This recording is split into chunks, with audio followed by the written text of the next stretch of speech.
Hello everyone, welcome back to Sydney and Starlet, and if you are new here, welcome, enjoy the videos. So today, me and Sydney are going to be reading a little golden book. Disney Yes. Hercules. So let's begin.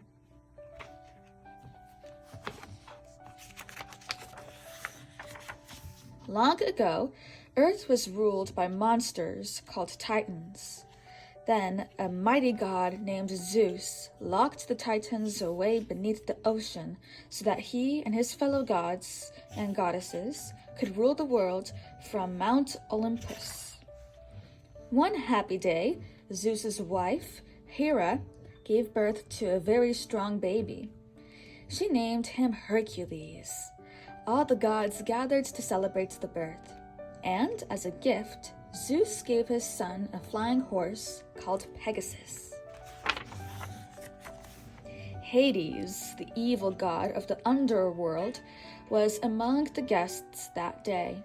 When he left the celebration, he returned to his dark domain and spoke with his two demon helpers, Pain and Panic. Hades then left for a meeting with the three fates. Hades had a plan to take over Olympus, but he wanted to know if it would succeed. So he asked the fates, three sisters who shared one eye, an eye that saw the past, present, and future. The fates said that in 18 years, the planets would line up, and Hades could then defeat Zeus by releasing the Titans. But, the fates warned, should Hercules join the fight, you will fail. So Hades decided to get rid of Hercules. He sent Pain and Panic to steal the baby. They took him to Earth and forced him to drink a magic potion, one that would change him from a god to a human. But before the last drop was drunk, a kindly couple, Amphitryon and Alcmene, came along. Pain and Panic turned themselves into deadly snakes in order to complete their task, but the snakes were no match for Hercules' amazing strength. Perhaps the gods have finally answered our prayers for a child, Alcmene said as she looked at the medallion the baby wore. The couple decided to raise Hercules as their own child. Zeus and Hera missed their son, but only gods could live on Olympus, and Hercules was no longer a god. Young Hercules grew up kind-hearted, eager to be helpful, and very accident-prone. One day, he accidentally destroyed the whole marketplace. "Hercules is dangerous," cried one of the merchants. "He didn't mean any harm," said Amphitryon. But the townspeople shouted, "Keep that freak away from here!" "Where do I belong?" Hercules asked. At last, it was time for Amphitryon and Alcmene to tell him how he'd been found as a baby, and to show him the medallion he had been wearing at the time. "It's the symbol of the gods," Alcmene explained. "The gods!" Hercules cried. "Maybe they know where I belong." In search of an answer, Hercules visited the temple of Zeus. As Hercules prayed to the statue of Zeus, it came to life. Zeus told Hercules all about his beginnings. He said, "If you prove yourself to be a true hero on Earth, you will be a god again." "How do I become a hero?" Hercules asked. Zeus told Hercules to find Philoctetes, aka Phil, the trainer of heroes. Zeus whistled for Pegasus, the flying horse he had given Hercules years before, and Pegasus flew Hercules to Phil's island home. "I'm out of the hero business," Phil told Hercules.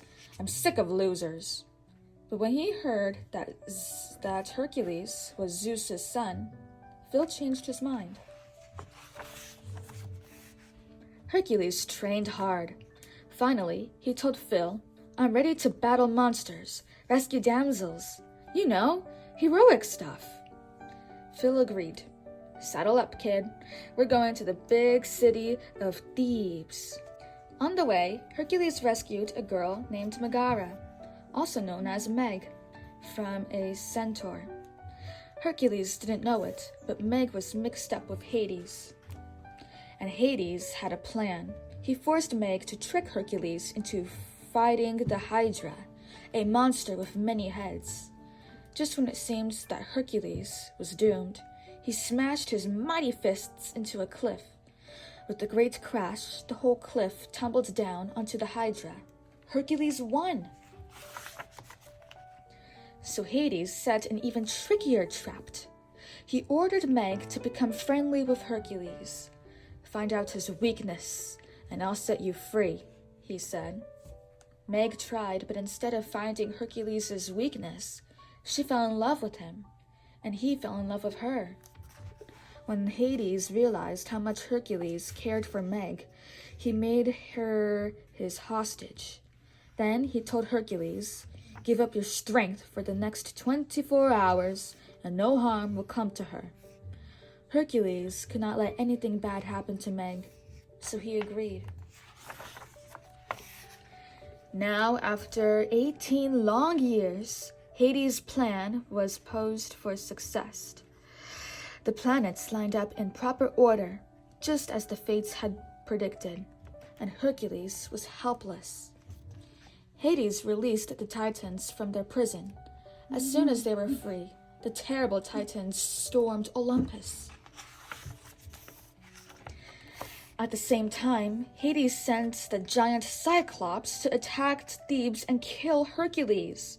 "Hercules, save us!" the people cried. Meg warned Hercules that without his strength, he'd be killed.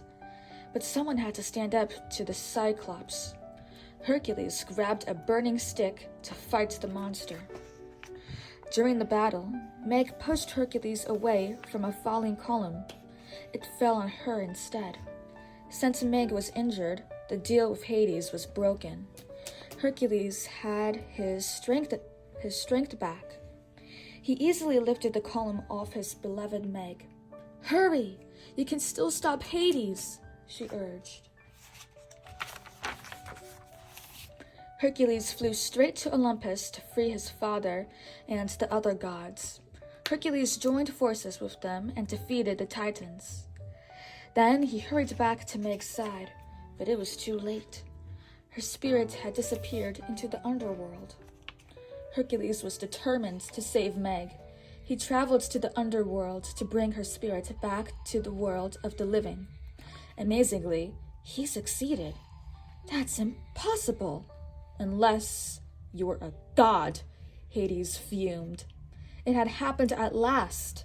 By risking his own life for Meg, Hercules had become a true hero and had earned his place on Olympus once more. But Hercules chose not to stay above the clouds. He had finally found the place where he belonged, on Earth, with Meg. From that day forward, Hercules lived happily and well, and his brave deeds were written in the stars. The end. So that is it for today, everyone. I really hope you all enjoyed it, and we'll see you all next time. Bye-bye. Bye-bye. Pick out your favorite page.